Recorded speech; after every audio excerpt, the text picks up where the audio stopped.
How often do you actually wake up feeling energized? How many times a week do you get up when your alarm rings without hitting the snooze button?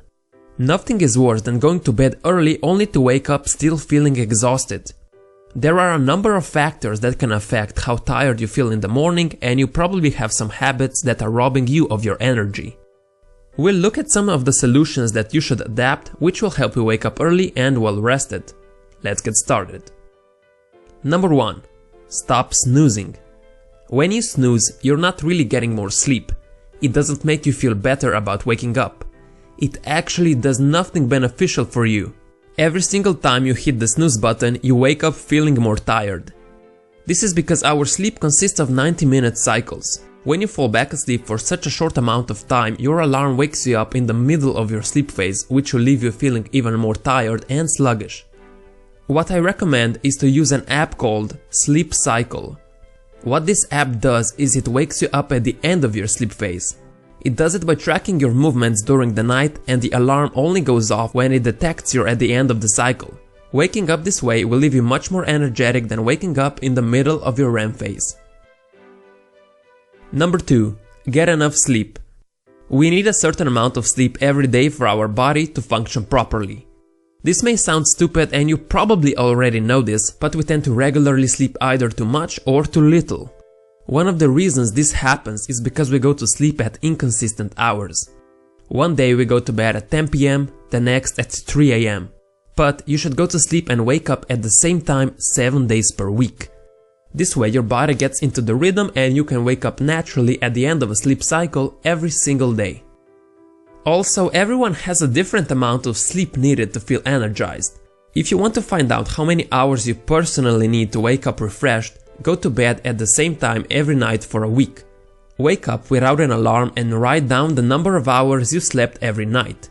At the end of the week, you should be able to see how many hours you need to wake up and have a great day. You can then use this information to know when you should go to bed to wake up at a required time. Number 3. Rehydrate and get the blood flowing. It's crucial that you hydrate yourself first thing in the morning. After 6 to 8 hours without water, you'll naturally be dehydrated, and dehydration causes fatigue. Every single day before going to sleep, I always place a glass of water on my nightstand. That way, when I wake up, the water is already waiting for me. The objective is to rehydrate your body and mind as fast as possible to replace the water you were deprived of during the hours you slept. Often when people feel tired, whether in the morning or afternoon, what they really need is more water, not more coffee. Another important thing to do is some light exercise as soon as you wake up. Any physical activity that gets the heart rate up and the blood flowing is going to raise your energy levels. It may seem counterintuitive, but researchers say expending energy by engaging in regular exercise doesn't make you tired, it actually creates energy in your body. Even if you think you're too tired to do anything, get up and walk around the room, and in a couple of minutes you'll feel some energy that wasn't there before. The exercise doesn't need to be anything extreme. No need to go run a marathon before breakfast. What I usually do is just some stretching, followed by jumping jacks and burpees. Number 4. Avoid screens before bed. Your TV, smartphone and computer screen all produce artificial blue light. The problem with artificial light in the evening is that it tricks your body into thinking that it's actually daytime.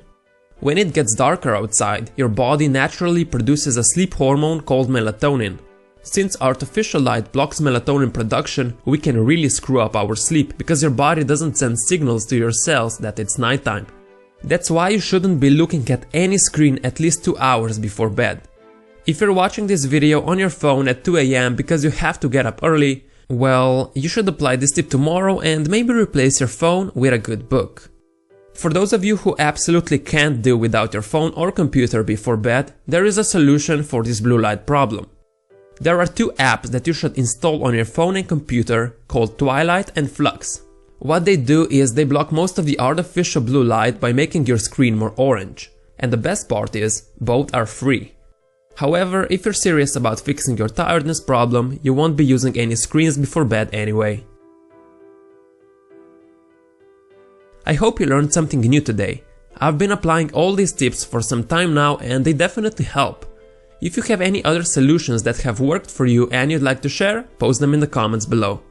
Together